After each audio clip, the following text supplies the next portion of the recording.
Welcome everyone. Today we have our another new episode, and this is very important for us because we will discuss on blockchain technology for Industry 4.0. In COVID-19 situation, Asia Pacific they have a lot of challenges, but technology has very good growth, and especially people has a lot of interest on blockchain technology. So I want to uh, analyze on that particular points, and I think that Professor David, Mr. Aaron, Professor Adrians, and Mr. James is at very good views about blockchain technology. I want to start from Professor David Schumacher. How do you want to analyze this blockchain technology for Industry 4.0? Yeah, good day, Sharif. Yeah, blockchain technology obviously is something that gets a lot of press. Yeah, people talk about it a lot. And then our current industry or our future industry, Industry 4.0, maybe a little less press, but the two of them coming together is pretty exciting. Let me start by defining my terms so people know what I talk about when I'm talking about blockchain. So blockchain is typically a distributed electronic ledger that runs on peer-to-peer networks. That's probably the shortest, most concise definition. And what's really good about blockchain is that each of these records are linked together with crypto keys, actually a hash that represents the preceding block in the chain. So you end up with this distributed linear ledger of events, of transactions. So you can't change anything in the chain without changing, without it being detected because it is a distributed ledger. And this adds to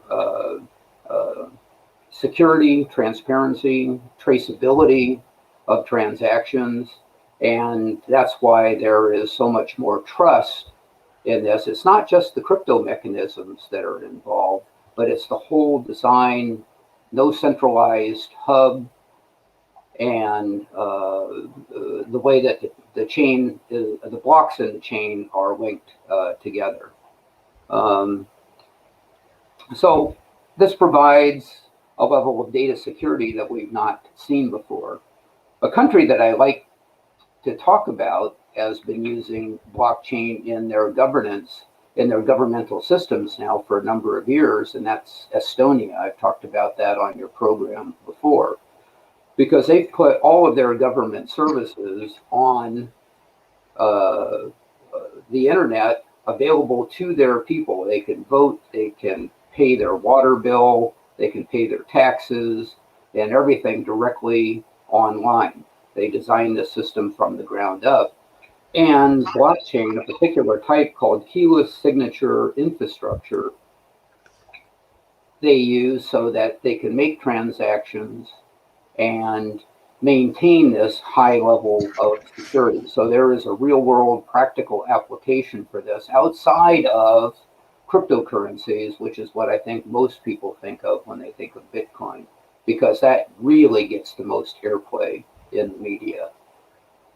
But what really excites me is this distributed electronic ledger, because now I can have transactions that I can put out that can be verified and cannot be easily changed. Because of the distributed nature of the relationship, it makes it much harder to attack. If you're looking for a particular piece of information to attack, you don't know exactly where it's at, and you don't know if there are backup copies out on this chain. So what's this got to do with Industry 4.0? Well, I think just about everything. Industry 4.0 is really using the new modern technologies to drive industry. And if you go look to read about this on the internet, you'll find a lot about manufacturing, but you're also going to find a lot of information about upgrading electronic medical records, for example, or electronic business records, or something that's really exciting that's coming along in this space, which is smart contracts. So how does a smart contract play into all of this? So a smart contract is like any other contract. You and I agree that we're going to do something, we're going to pay something. These are the terms of the contract. The contract is a program that will execute when these certain conditions are met. But how do you know, like in any other contract, verifying contract, how do you know that you and the other people that you are in contract with are maintaining the terms of the contract? And that's where blockchain technology comes in, because it keeps the sequential ledger that says this happened on this date, this type of payment was supposed to occur after this action occurred, and now here is the entry in the distributed ledger that shows where that happened, and everyone can agree on that, and it's visible to all parties. Acceleration for the future is another common thing, and blockchain lends itself to that as well, because with these smart contracts, it doesn't necessarily take a human sitting there to make all of this happen. It can be programmatically executed and recorded. And this can be done between machine and machine, between two different businesses where the businesses have this contract. So the rate of acceleration will continue to grow, whether this is in manufacturing, whether it's in healthcare, whatever part of the industry that we want to talk about. So there's a quick overview of how I define blockchain and how I define Industry 4.0 and why it might be valuable. Thank you. Thank you. Professor Adrian, how do you want to analyze this blockchain technology, how it integrated with Industry 4.0 developments?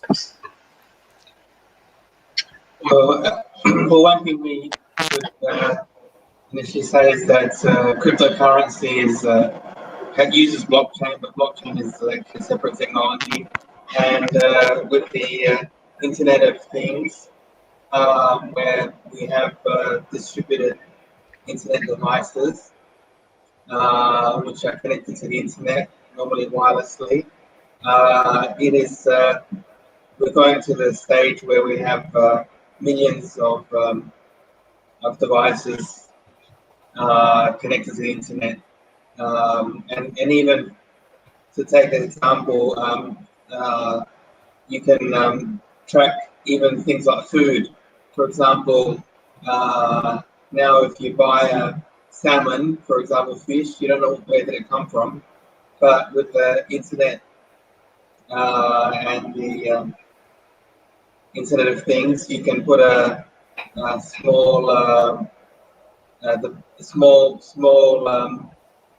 near field technology device in there, and you can track the fish from the time it's caught to the time it goes to the table. And consumers will want that and will demand that because they want more natural and local products. So blockchain can be used for this kind of application, and I think that's a very important part of the new industry. Thank you, Professor. Mr. Jamsid.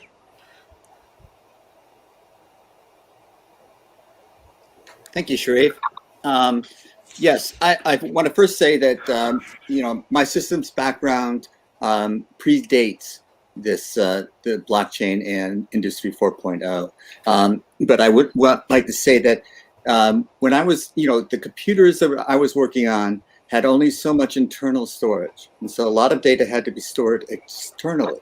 And we had what we called direct access storage devices, DASD devices, and that was centralized, that was localized. And we would do things like backing them up so that we could restore them in case of errors and those types of things. That what blockchain, one of the beauties of it is it's decentralized. So it's not dependent on a particular location. And one of the strengths that it has is that it's not easily destroyed. Like you can't have it just all of a sudden the connection to this one DASD device would make that data inaccessible. Well, now that's not true. You can still access that data because it's decentralized. It's spread across multiple storage devices, and they're all interconnected. And this is what the Internet 4.0 means to me, is that everything is connected. It's the Internet of everything. And so blockchain is an example of exploiting this. And cryptocurrency is an example of exploiting blockchain. So one of the things that I think is tremendous is the additional security, increased reliability, increased accessibility. I'll talk a little bit about the applications that this enables. But I want to talk about one of the downsides that I see is that it takes a while to process a transaction. Mm. You know, in the world that I lived in, the transaction time had to be just immediate, practically immediate. You know, if you looked up a quote on your phone, you had to see the quote. And it was like not acceptable to have a 10-minute delay. And, you know, it takes about 10 minutes to get one of these transactions spread across all of these various places, and so that they can verify each other. And all of this takes time. So I don't know if we can fix that problem, if it's an addressable problem, but it is a problem today, the transaction time to enable these things, which it opens up an entire new world that we can utilize. One of the things that Professor Adrian just mentioned, you know, is food distribution. You know, you right now we pick up a carton of milk and we look for the expiration date, you know, but this can be just verifiable instantaneously, where it came from, when it's expiring, is it organic? You know, I could go buy it on the shelf and it says organic. Is it? Well, we can verify it now. So it could revolutionize food distribution. Another thing that I wanted to mention, and I'm not entirely sure about this because this is really beyond my area of expertise now, but maybe voter registration is one of these possible applications. Okay, thumbs up. Right now in the United States, we have a lot of states with Republican leaders that are trying to enact voter. It depends on the term that you use, I guess, when you're leaning, but in nature, it's voter suppression. And, you know, the country was founded with the idea of one person, one vote, you know, so everybody has access to the franchise. You know, it's fundamental to the country's beginnings. But now we want to restrict it. And the idea is, as to how do you retain power? Well, you can prevent these people in this location vote against me. So let's shrink that body of people who are not going to vote for me. So there's a lot of ways to rig the system right now. But if you introduce blockchain, it's almost impossible to rig the system. And you would have multiple verification points that it would be secure. So I would show up to vote, and someone, instead of like looking me up on a paper roll, they would actually access in real time a verified, secure picture of me with my address and all that kind of information that would make my vote secure, verifiable, and we wouldn't have this audit nonsense that's going on in states like Arizona now, where it's just crazy what they're doing. You know, it's unverifiable, done by people who don't know what they're doing. You know, but an audit could be instantaneous. You can type in a transaction code, initiate a program, and it would verify the results. And, you know, this would just be so easy to do, far more secure, far more verifiable, far more auditable, and it's just one of the many applications that's exploitable now with the use of blockchain and Internet 4.0. And I think it's a brand new world. It's full of possibilities, and I'm so excited about it. But, you know, we do have some things that we have to worry about. And, you know, the first one that pops into my head, the transaction time. Thank you very much. Thank you. Mr. Aaron.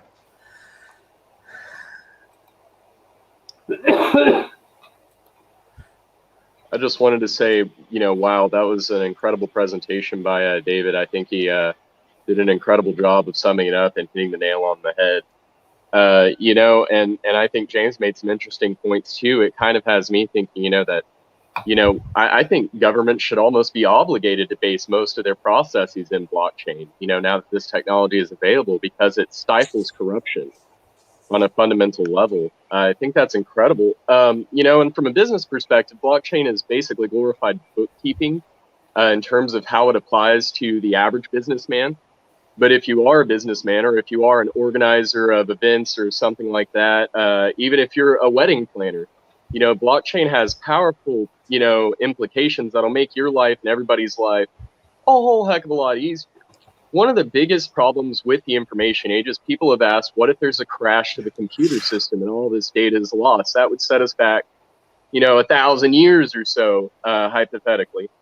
And blockchain ledgers and decentralized data storage and ledger keeping and things of that manner are going to be a big backup hard drive for civilization on a whole. I'm not a nihilist. I don't believe that we are destined for anything negative, but in the event, it is nice to have certain things like blockchain.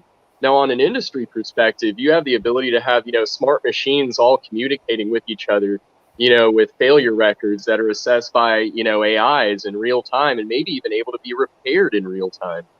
There's almost infinite applications for product distribution. Having scannable QR codes or even unique scannable codes ledgered within blockchain to allow for more accurate shipping, more accurate distribution methods. It'll also help you verify, like James was saying, is this really organic? Is this $800 Italian leather wallet really authentic? Not that I would spend that on a wallet, but still, what is the origin? What is the background? I think a lot of blockchain deals in transparency and in overall systems data gathering and analysis and collection. And when integrated with AI, personally, as an entrepreneur myself, I don't think you can research heavily enough in this area, or invest or develop heavily enough in this area. So that's just kind of my bit of a broad overview on that. Thank you. Thank you, Mr. Manuel.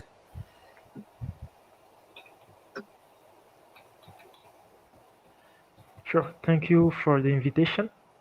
So yeah, I would say, like our guest speakers mentioned it, blockchain is decentralized and it's distributed, and also it can also help to record the transactions across many computers and using cryptocurrencies, yeah, as we know.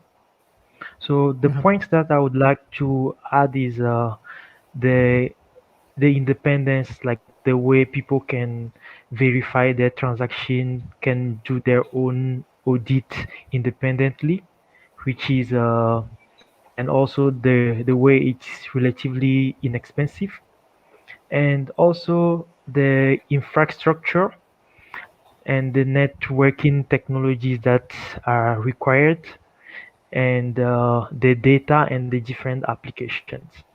So it's like to establish a blockchain technology or to apply it to a specific industry, it's important to look into the infrastructure, the networking technology, the data, and the application, the specific application for which we want to use the blockchain technology. And also, what is also really particular to blockchain is the cryptography and the network security, uh, the privacy, the protection of the privacy of the transactions. But we can see that after a research publication from some Cambridge researchers in 2021, it's now known that the blockchain technologies are requiring more energy, and the energy consumption is higher than the other technologies. So I would say that it's important that uh, the different parties that are involved in the blockchain technology can come up together and bring researchers to search for a solution for that. And also the adoption process and the policy making. It's important to have a collaboration between the experts and the policy makers to know so that the policymakers can understand more how secure the blockchain can be and what are the advantages for their systems, and so that it can be an option um, for the different transaction that even governments can even adopt. Also, it's important, like I said, for the kind of research that are needed right now to see how to minimize the energy consumption. Global collaboration is also there. It's also an option to create a network of researchers who can conduct different research to see how to solve the different problems related to the technology. And also, like we mentioned in one of our episodes before, it's always important to connect university, government, and the industry, because at the university, researchers will be conducting the different research work to solve the different issues, and the government, they will be making the policies for the adoption, and in the industry they will be implementing the technology and the policies that were adopted by the other two parties. So that's what I want to add. Thank you so much. Thank you, Mr. Manuel. Professor Adrian, one thing I want to know from you: what is the principle on which blockchain technology is based on? And second thing, what are the different type of blockchains, like as it's create awareness to different developing nations and other countries? So if you analyze this point, number one, what is the principle on blockchain technology, and what are the different type of blockchains we have? Well, I'm sorry to say, I'm not an expert on the details of blockchain, but basically, you can think of it as a long string of numbers, and every transaction will be stored on that number. So, for example,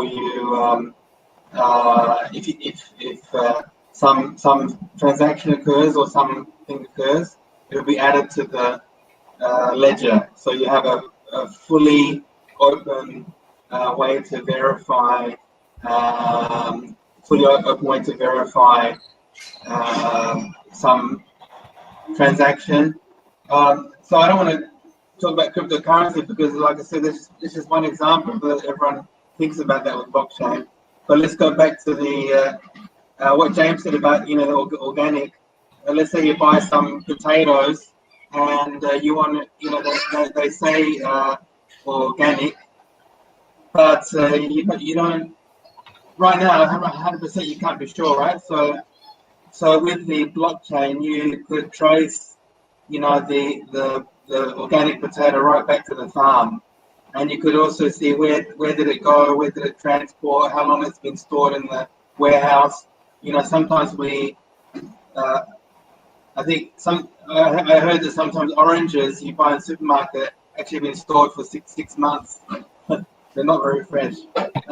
So it doesn't really matter what kind of the blockchain, but what really matters is that everything is stored on a ledger. Thank you. Thank you. Professor David Schumacher, we are just sharing one of your write-up about blockchain technology. Beside that, we want to know like why the blockchain technology is a trusted approach. Yeah, well, thanks for letting me put in a shameless plug for one of my articles written in the Tapped's magazine. I actually wrote it for another audience, and it seemed to fit Tapped, so I submitted it and they published it. But the reason that I put that up there was because it talks directly to what had been spoke of before about. I didn't mention data registration. I picked a title that was provocative so that people would look at it. So the title of the article is Are Paper Ballots a Threat to Our Democracy? So a way to try to get people to look at that. But the idea is, and this relates to blockchain, is we can get so comfortable with how things are right now. I keep hearing about how paper ballots are the gold standard. I live in Arizona. I am exposed through our local news media to this ridiculous recount of recent election ballots, and you hear over and over about having paper backups and so forth. So what I talk about in the article are all the downsides to paper ballots that people don't think about. They can be lost. They can be made illegible. They can be changed. They can be burned. We've had many archives here in the United States where we've had fires has been the big reason for disruption in records in some of these archives.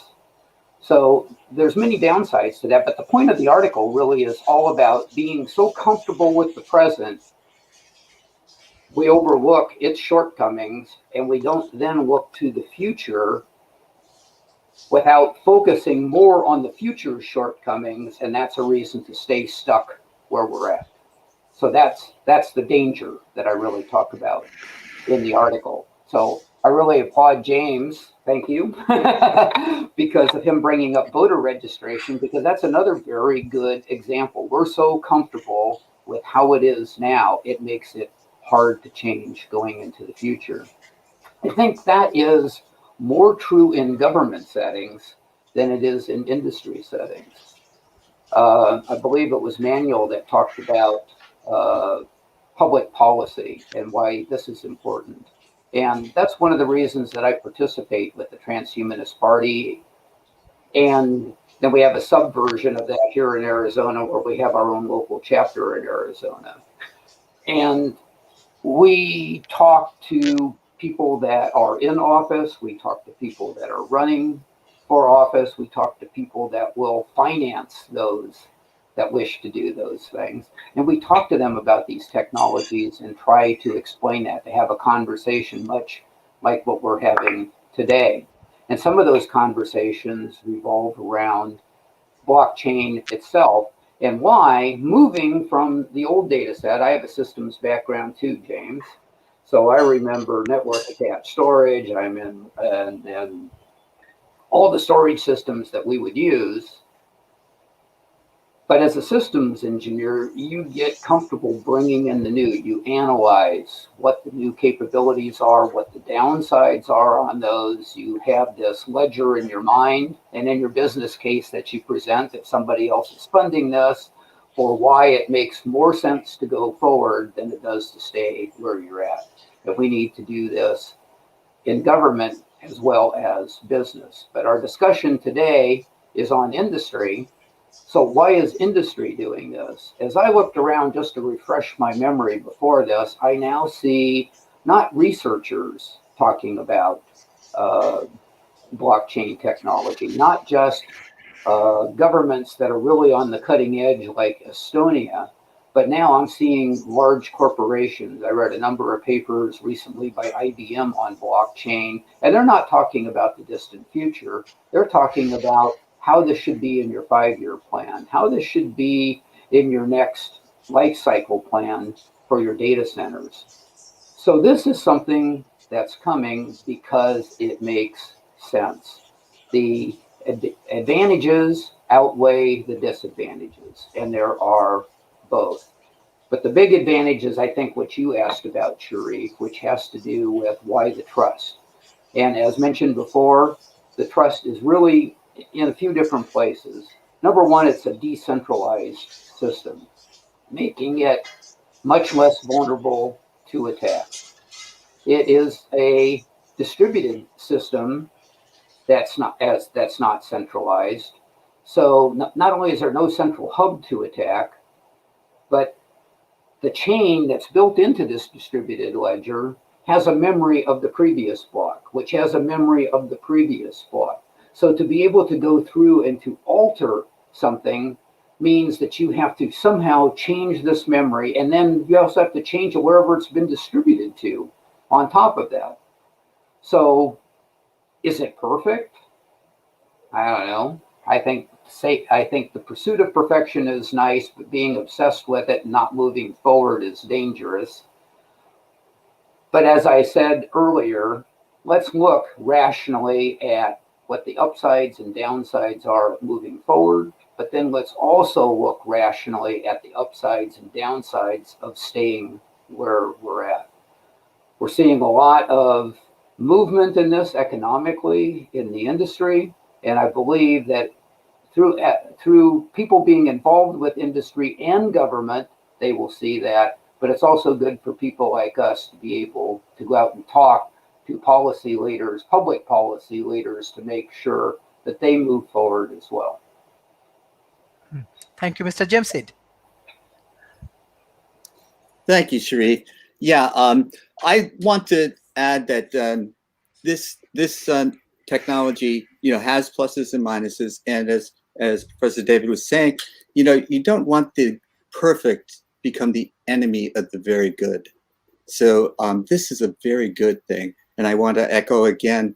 If you're in your position of managing your systems in your company, standing still is rarely an option. So there's always new technology coming on, and you're seeing whether it fits. So you want the appropriate technology for your environment. And this blockchain might be an appropriate technology for many environments. This is what's so exciting about it. And the applications may be limited by our imaginations, but it may not be appropriate everywhere. So we'd have to pick and choose. Where is this appropriate? The thing that I like about this is just as the professor described it. And I have to, when I was trying to understand this, I tried to think of it as terms of what's a block. Okay, a block is what I used to call a data set. And it's a string of zeros and ones that are grouped together into a set of data, and the computers will translate the zeros and ones into a meaningful, like a $5 deposit. So I'll see on my account when I look it up that the $5 deposit was registered. But really, what's behind that is a string of zeros and ones that are packaged together, and we now call them a block. And so, okay, so how are they chained together? What's the chain in the blockchain? They're just like the professor just described. There's a link to one another. So they're linked, and the link is distributed so that it can't be corrupted. It's immutable. But it's really just another type of database, the kind of database that I used to work with. But the difference is the databases I used to work with were centralized, subject to hacking, subject to destruction, subject to fire. Now, the beauty of this is it's decentralized. It's distributed widely. And so the hacking, maybe somebody is so brilliant somewhere that they'll figure out how to hack it, but I have no idea how they would be able to do it. It's really, to me, it's with all these pointers back to when this transaction occurred. And you can't go back and update it. Like we used to update a transaction. We'd update it. Not anymore, not in blockchain. That transaction will live for eternity, as far as eternity is applicable to human beings. But you have that transaction, but then it will be linked to other transactions. And then if you modify it, that's a brand new transaction, which is then, the link to it is then distributed everywhere. So now, okay, I made a $5 deposit, and then I made another $5 deposit. Now I have a $10 deposit. I haven't updated the previous $5 deposit. I have updated a new record, a new transaction that is in the link, which can be reproduced, it can be audited, it can be traced, and it can be verified. So this is a very different type of database. It's a very different type of block that is chained or linked. The way I used to think of it is we had pointers to data sets, and we called them indexes. And we had indexes that would have pointers to the databases, which would have pointers to the specific record we wanted to retrieve. This is a new way of thinking about this. And you have to be open to new technology, because if you aren't, somebody else will be, and they'll be ahead of the game, and you will, no matter how good your product is, be losers. You gotta keep moving forward. Staying still is as good as dying. I don't mean to be melodramatic about it, but it's really, that's what we're talking about. Keep moving forward. It's like a shark. You got to keep moving forward. You can't stay still. So thanks again, Sharif. It's a wonderful topic and very interesting to me because I'm learning a lot. Thank you, Mr. Aaron. Wow, staying still is dying is incredibly profound. I've come to notice in just my short time here on Earth. I just wanted to say that. So on a fundamental level here, the big benefit of blockchain, it's notoriously hard to hack. As David mentioned, it not only do you have to change one record, you have to change all the places it propagated to, and perhaps even could have propagated to. It's from somebody who does kind of work on a coding end in some ways. It I can't even begin to imagine how to begin to hack a blockchain.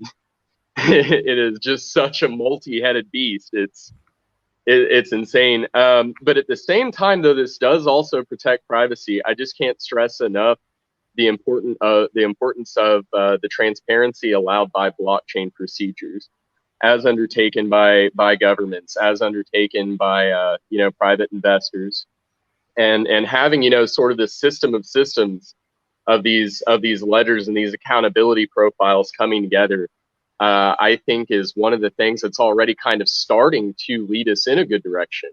Now, don't get me wrong, we're only seeing the very beginning phases of the full realizations of this, but I don't think it's something that can be stopped, frankly, no matter how much money you have and how much you want it to be stopped. I don't think you will be able to stop it at this point. It's far too democratized. Anybody can make a basic blockchain that could be hosted on local servers. Even it's there are blockchain building courses that you can take that are 4 months long, 6 months long. There are varying lengths, where within just a few months with some basic courses, and there are even free courses that you can string together yourself. Good luck, but you can if you want to try. To build your own blockchains. So I think this is sort of the final leap that we are making as a species towards freedom. From this sort of oppression. You got to think about just how bad the burning of the Library of Alexandria in Egypt was. Anybody who is aware of history, that is probably the most rueful day of all history. One of at least one of the top five. So you also have this ability to preserve data in a way that it can't easily be destroyed. I don't know if you've ever had files go corrupt that meant a lot to you, that were very important to you for some reason or another, or if you had, a file that would only run on a certain program and now that program's completely obsolete. Like a lot of the Flash games that I played growing up, there's no way to access those. But if we had good blockchain ledgers back then, we could have built backups of all this stuff. Because it's ultimately based on peer-to-peer technology, which when you hold it under a microscope, frankly, is not too different from online piracy in a lot of aspects. That's kind of one of the negative ends of some of the core aspects of this technology, and kind of an extreme example of it. But it's not too different in the way that it decentralizes information, and it's very difficult to stomp that information out. It makes the fire of this revolution that's occurring all around the world and these pushes towards freedom, towards personal liberation as well, and financial liberation. This is the culmination of thousands of years of human endeavors collecting to make life better, and this is probably one of the most bona fide, realistic solutions to 90% of the human problem, which is corruption. Whether that be data being corrupted or people being corrupted, it is corruption. That is the ire of mankind. So, again, this is more of just a passionate overview than anything. So I apologize if this isn't quite what you were looking for. But you can't invest enough in developing these technologies, especially as an entrepreneur. You can't afford to not invest in this technology. As a young student, even looking to basic understanding of blockchain will even help you plan out your day as a student or as a business person, learning how to think in terms of systems of systems. So that about sums up my little escapade there. So thank you guys very much for hearing it. Thank you, Mr. Manuel. Sure, thank you. So yeah, I wanted to add a few points. especially I think Mr. James mentioned it. It's also important to know the market that you want to look into. Like if we take some countries, people are familiar with public transport, but in other countries, people like everyone has they have their own cars. So it's like in some country, maybe the business that is needed is the public transport, but in another country it won't be the same. So what exactly are we going to use the blockchain technology for? It's important to know that. And also coming to the policies, we it's we can have like global policies for the blockchain technologies, but it's also important to have some specific policies depending on the countries. For example, in some developed countries, then their network is secured, and it's like it's more trustworthy than in other developing countries. So in those developing countries, they may need another kind of policies. So it is important to make the decisions based on what is needed and depending on the situation that is in front of us. And also, yeah, like I mentioned before, the personalized applications. It's really important because otherwise, we will have the blockchains, but it won't be useful for the population that we are targeting. Thank you. Thank you. Thank you. Uh, I have a questions to Professors Adrian. Like, we are discussing many points about blockchain technologies, but what are the challenges blockchain technology has, as well as what type of benefit we can get from blockchain technology, especially different industry like healthcare industries, uh, banking industries, even we are discussing on voting system. Beside that, if any other industry also getting benefit from this blockchain technology. So what your remarks, Professor Adrian? Yes. Well, I would like to say that recently you might have heard that the FBI managed to recover a lot of stolen Bitcoin. So people before thought that it was, basically blockchain is very anonymous and impossible to kind of, get into somehow. But the FBI managed to trace 80% of the stolen money and recover it. Um, so, so the blockchain is not infallible, and it's already been demonstrated by FBI that it can be, let's say, let's say the information is not anonymous. Um, so I think blockchain is another kind of technology, and not necessarily we should think of it as some kind of magical thing.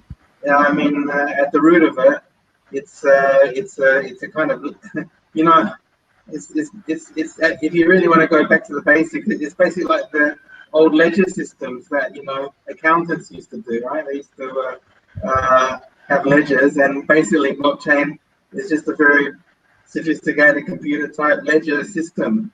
There's nothing magical about it. Humans invented ledger systems hundreds of years ago already.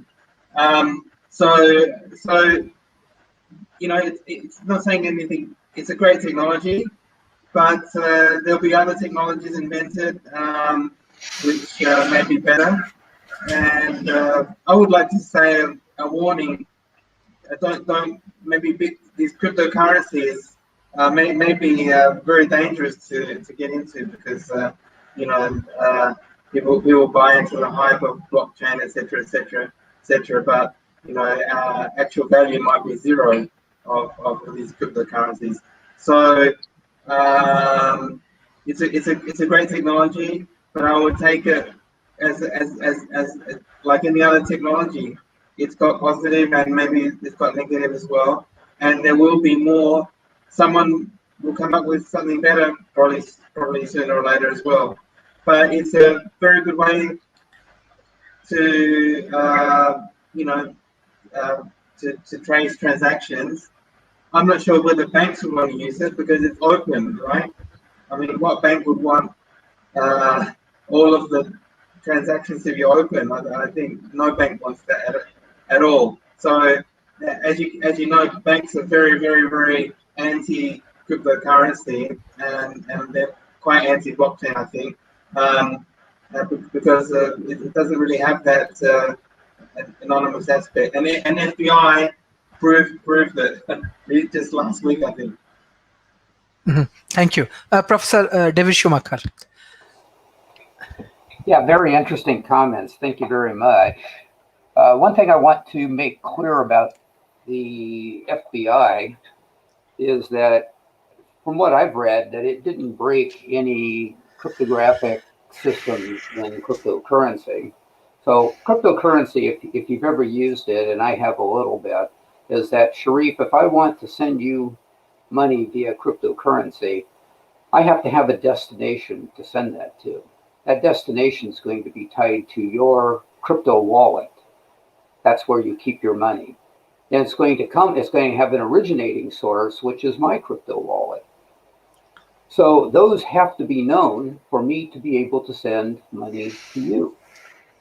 So this was where the FBI went after that. See, if you and I are exchanging cryptocurrency for whatever reason, we're two honest, upstanding people. I feel good giving you, you feel good giving me a destination to send this to, and then I'm going to send this, and this is going to be recorded in the blockchain.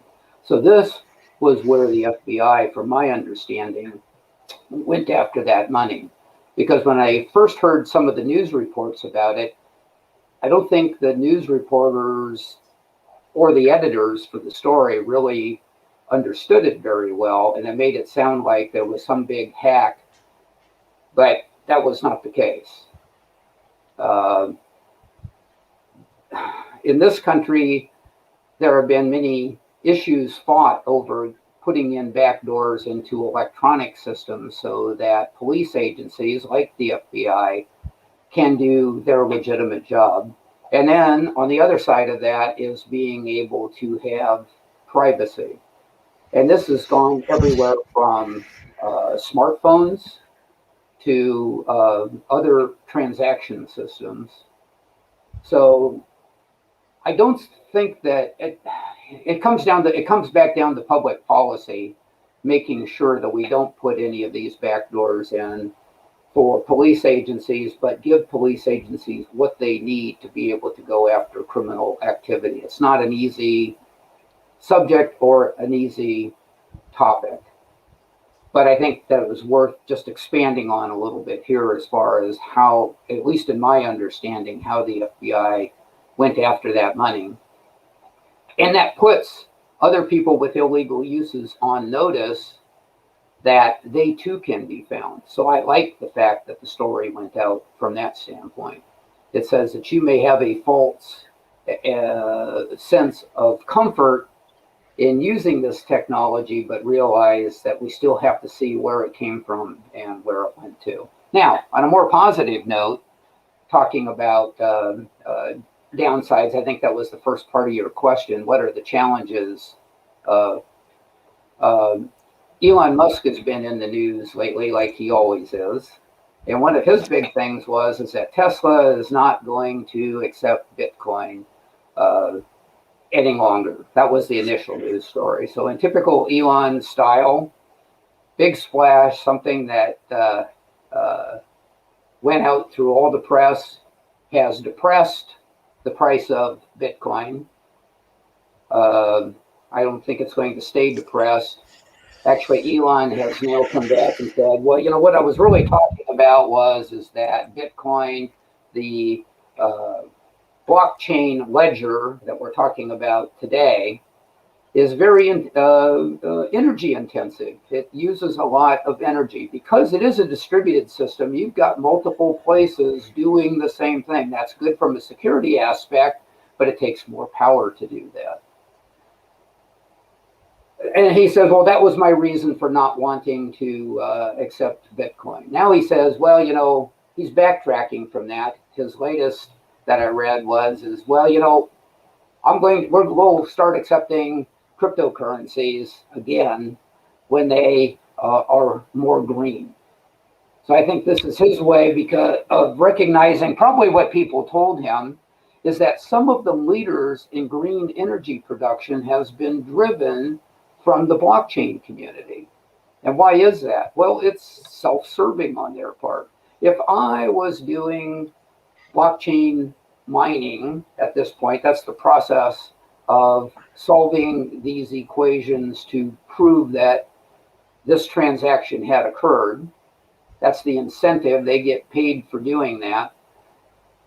That takes a lot of energy. I'm going to reduce my energy costs as much as I can. So these mining operations tend to use solar power. We've got an abundance of that here in Arizona. I use it personally, but also other green mechanisms because it's in their best interest to do so, as well as being in society's best interest. So that's a win-win. So blockchain is driving the use of some of these new technologies for producing energy before Elon ever got into the fray over this. So that's an example of a downside that's driving innovation other places. And innovation is very important to moving our society along. Entrepreneurs take innovation, turn them into products, create markets, create value, and then also create benefit to society. Now, before I turn the mic back, I want to say that there's one place where I really think that blockchain can have an impact on that at a fundamental level. I brought this up on the Transhumanist Party's Enlightenment Salon, which was this last Sunday. We were talking about such things. And I proposed the idea of using blockchain for registering patents. Right now, what it takes for a patent in the United States is a lot of money, a lot of lawyers, a lot of paperwork, and it is a bit of a race because the first one that can get a patent owns it. So what about using a blockchain ledger to be able to put this information out there and say, since the blockchain block is time-stamped and hashed or protected, here is my idea, here is the supporting document behind it, and it's now in this immutable linear record. I think that's a much better way to do it. Not only that, we can tie that to smart applications because I may have an idea, but I may not be the one to make it into a useful innovation or product. Somebody else can come along and with a smart contract tie to my patent on the blockchain. I get paid incrementally based on their use of this. Somebody else may improve on that and get paid incrementally based on the use of that. And we create a chain of improvement and prosperity. So yet another application, I think, that I'd like to see explored for blockchain. Thank you. Thank you. Mr. Jamsit. Thank you, Sharif, for assembling the panel once again on an excellent topic. I'm learning so much on this show. The patent concept is something that, I've done trademarks. I haven't done a patent, but that's just an outstanding implementation of how this can improve society, and so that it benefits more than just a single individual. It's just so exciting to hear ideas like that. But, I'm putting on my skeptic hat now because you want to know what are the downsides. And Professor David beat me to the punch, but, the negatives that I hear about blockchain technology is that it's not green. And so it is energy intensive, so much so, because all these data mining for Bitcoins right now are using so much computer processing power, which requires electricity. It requires so much energy to create them. This is the downside of it. And people say, well, my computer doesn't do it, so I'll hack yours and I'll use yours.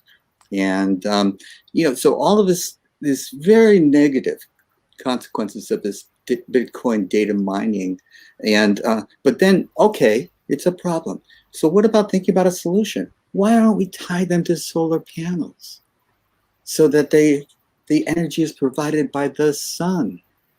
Holy smokes! Then the non-green aspect of it goes away. So, or is minimized, and use this, appropriately. I say don't build windmills where there's no wind, so you have to use these things where there's the appropriate use of them. In Arizona, there's a lot of sun, perfect, use a lot of sun. Maybe you live near a hydropower, a lot of water, wow, use it, turn it into power. That's the energy source. Okay, where there's a lot of wind, build a windmill, and then you provide the energy for this resource intensive blockchain and cryptocurrency or whatever the application is. So every time we come up with a problem, the solution is right on its heels if you're open to it. And we have to remain open to it. So that's one of the downsides. And the other side, the other thing that I wanted to talk about is, let's say we're evil. And I'm just using this as an example because it was brought up before. Elon Musk is making news and driving down the cost of Bitcoin so that he can invest in it again at a lower price. And then he can make news about how it's okay now and everybody buys it and it's up. So this is there are people who will manipulate any system you devise. So, this is, corruption is not something that's going to go away, but can we minimize it? And I think yes, because one of the things that I hadn't focused on until this panel discussion was the transparency. And one of the things that means is you can't hide. You can't go to a bank and say, here are these numbers and take out a loan. And you can't go to the IRS and say, here are these numbers and pay less than what you told these guys you were worth. That goes on all the time now. But if it's cryptocurrency you're talking about, Bitcoin that you're talking about, or sorry, cryptocurrency or blockchain is what I was trying to get to. If it's blockchain, it's verifiable from multiple sources and you can't hide. All of a sudden, your numbers have to add up. Ooh. So a lot of corruption goes out the window. And I Professor Andrew was talking about banks. One of the reasons banks are so afraid of this concept is that they might be aware that they could be obsolete. Why do we need them in this new world? I think we don't. So, and I think they think we don't. So they're very against it. So you're going to meet a lot of resistance implementing these changes. A lot of powerful forces are going to be aligned against you. So give up? No, not me. Keep going. Keep moving forward, even though you know this. And I'm going to save one of the speakers triggered a thought, but I'm going to save it for my concluding remarks because I like to go out with a bang. Thanks again, Sharif. Thank you. Mr. Aaron.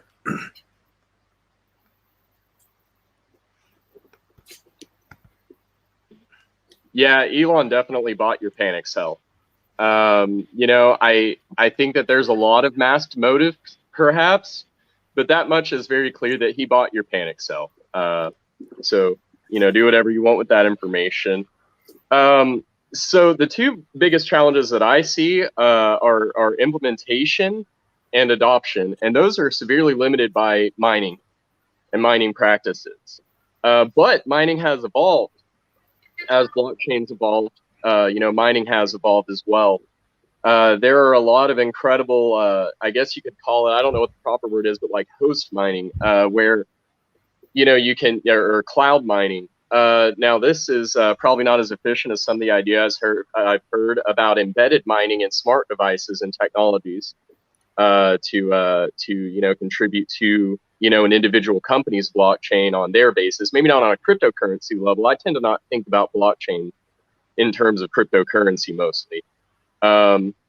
But as far as mining the actual storage and all that sort of stuff, and the networking end of that, could be handled by an intermixed network of cars, smartphones, Alexas, smart fridges, smart light bulbs. Even I saw a guy that was able to take a Samsung smart light bulb and make it run Doom. If it can run Doom on a smart light bulb, which is an old video game, then we can most certainly use it to help sustain blockchain technology, while not using any more energy, marginally maybe more energy than we currently do for just these technologies alone. Now, on top of that, as James said, and I don't know why people don't think of this, they're like, oh, electric cars aren't effective, or mining costs too much on electricity. I'm like, until you get a solar panel, and then you can drive your car for practically free. Would you rather have, and on these systems you design, it's almost like the opposite of a paid trial. You pay up front, for the equipment, and then after a certain time, it pays for itself, and it generates exponentially more economic practicality. I was actually thinking of something very similar. Like, why would you not want to power your mining rigs off of wind power, solar power, hydroelectric power? Why would you not want to do this? It's just silly, in my opinion. So I think we already have a lot of solutions coming into play to solve those key points of preventing implementation and adoption. I think that it's going to drive a lot of green initiatives. And on another hand, I do have to give it to Elon. He did sort of put kind of a vague, spotlight on the environmental aspect of it. I don't think that justifies, the underhanded effect of it, but whatever. And also, I would also like to say that to add to the kind of like what Professor Adrian was saying earlier, in my personal opinion, like that's a success story of blockchain in one way, and in one way only. It's a verifiable ledger. Not of cryptocurrency, perhaps, not of the anonymity or whatever, perhaps, but that is precisely the point of blockchain. This is what you have to gain from blockchain. Thank you. Thank you. Thank you. Mr. Manuel.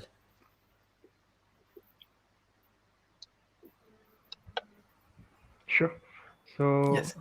I think our guest speakers they mentioned a lot of good points already, and yeah, especially for the energy, high energy consumption, I would say that the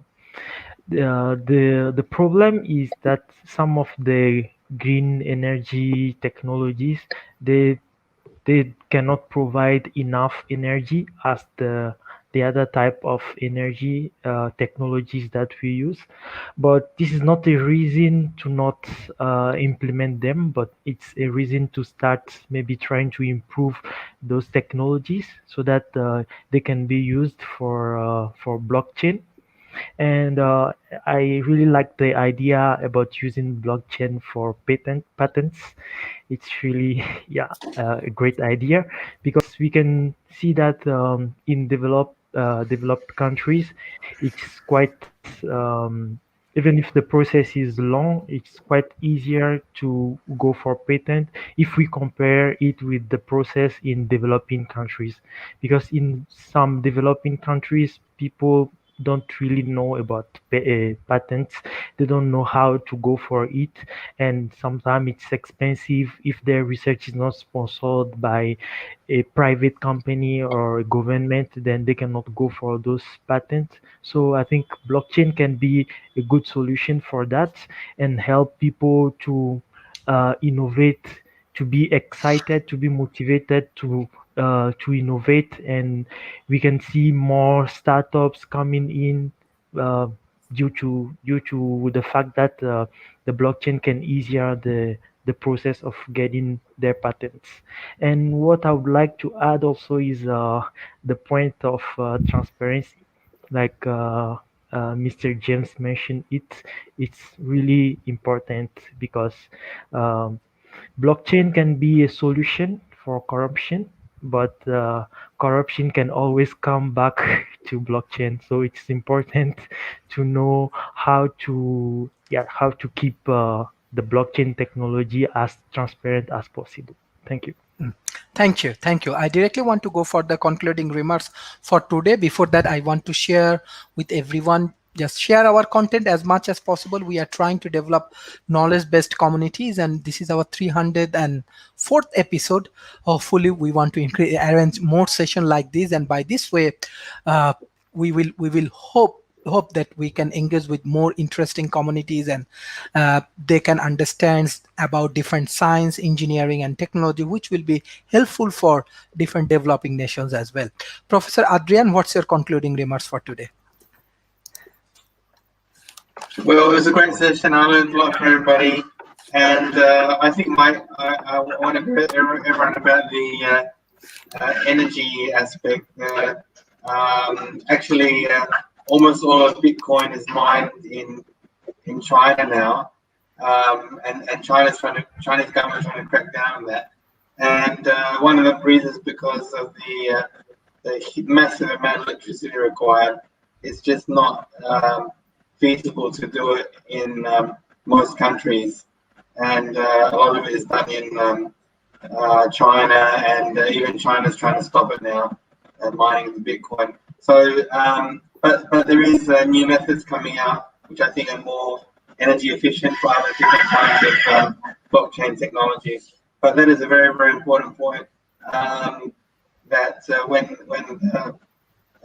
Bitcoin was invented, it seemed like really great, but it uses an incredible amount of electricity, and that power is coming normally. Almost all of it is from China, and almost all of it is from coal in China. So it's a very, very dirty energy being used to make these digital bits that don't just come from nowhere. It actually uses a lot of energy. So that's a very big disadvantage about the Bitcoin and blockchain to consider. But thank you for the great session. Thank you. Thank you. Professor David Schumacher. Well, another great topic. I think we covered a lot of really good information today. Where I want to leave us with my concluding remarks is, and I'm not really speaking so much to the people that are here because I think we all see the future as it's coming to us. But as a general rule, speaking to the rest of society, let's not assume a static state of events. Let's not assume that computer technology that's like, for example, used in Bitcoin mining is going to stay the same as it is now. Let's not assume that electric production as we see it now, the efficiency of solar cells, the efficiency of wind power, the efficiency in distribution system, let's not assume that that's going to stay in the same static state that it is now. These are all moving to the future too, for the same reasons that everything moves forward. And that is to, as James talked about, if you're not innovating, your competitors are, and you're standing still is the same as going backwards. And if you don't stay competitive, that's a problem. And that ties into China, which I'm really glad came up in the conversation, and that their banning of cryptocurrency has more to do, I think, with the government wanting to continue to control. They actually, I'll give them kudos in the fact that they have developed a number of great financial systems for being able to send and receive money, and you can do most of whatever you want in major population areas financial-wise in China off of a smartphone. And why does China like that?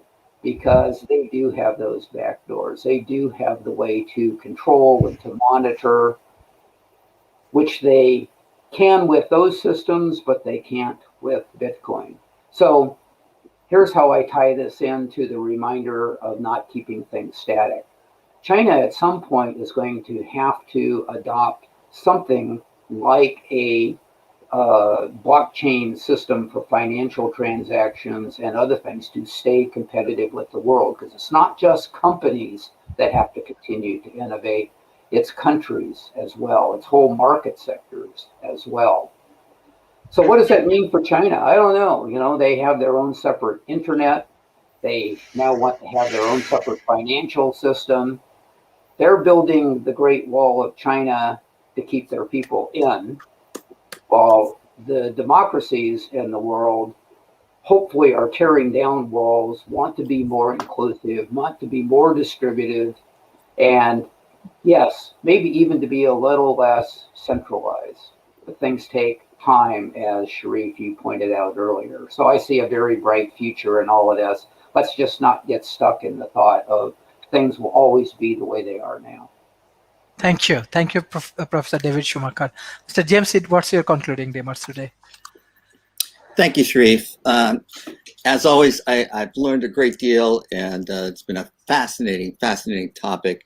And Professor David just stole some of my thunder, but that's okay, because I think we don't need to build any more walls. We have plenty of walls, and we have walls because we don't trust the people behind it.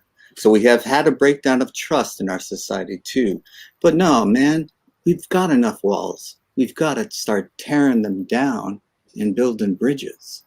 And this whole blockchain concept is a bridge to my way of thinking. It's a way of bridging people together.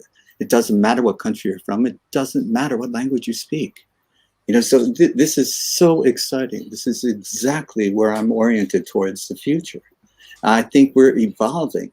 And as Professor David pointed out, the barriers that we face today can be solved. So don't give up. Don't stop because you see a problem. Solve the problem. Otherwise, you're just another brick in the wall. So keep moving forward. Because if you don't move forward, people will pass you in both lanes. So it's just the way of the future.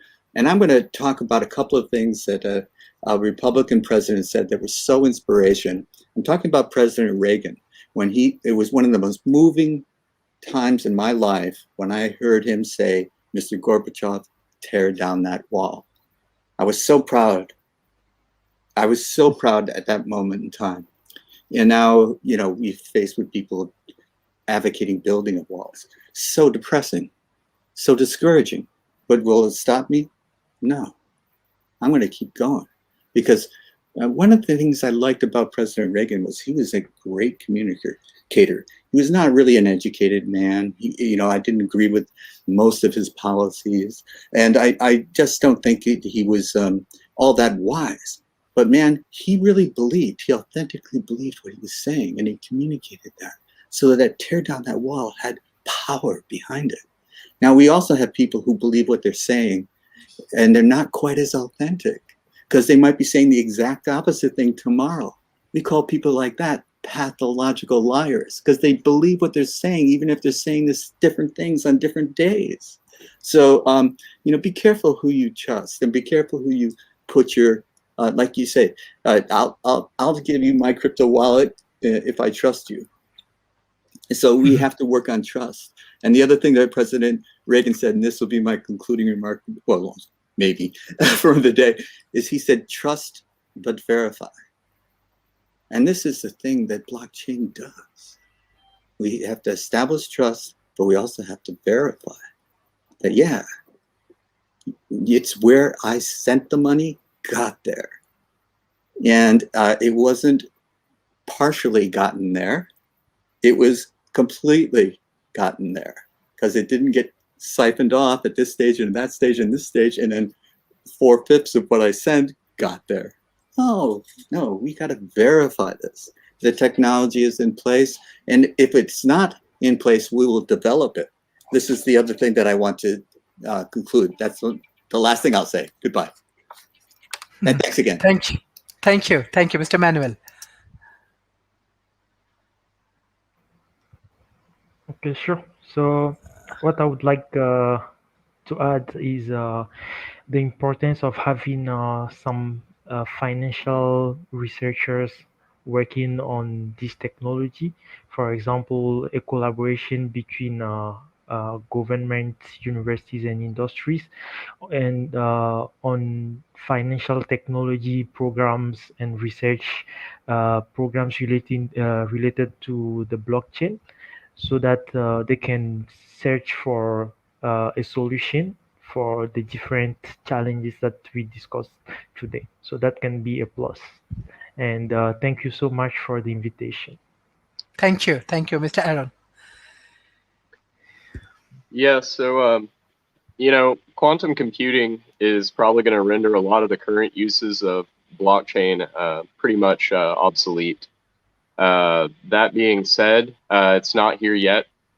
And a lot of the infrastructure for quantum computing is probably going to be based off of, blockchain engineering language and designs.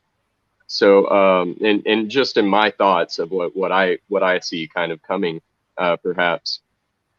Ultimately, you when you combine these sort of technologies with things like general AI and Google's DeepMind and things like that, you have the ability to process and store massive amounts of data. This is really many heads to one sort of emergent industry, I would say, that one could sum up as future technologies, but it's both more specific and broader than that. So what I guess my concluding remark and message is to the young entrepreneurs and to any entrepreneurs, developers, people out there, really try to understand these systems of systems, how they're connected, and what part you're specially honed to play in this machine. And that's what's really going to make all these incredible ideas we talked about, and honestly, ideas we can't even think to talk about right now.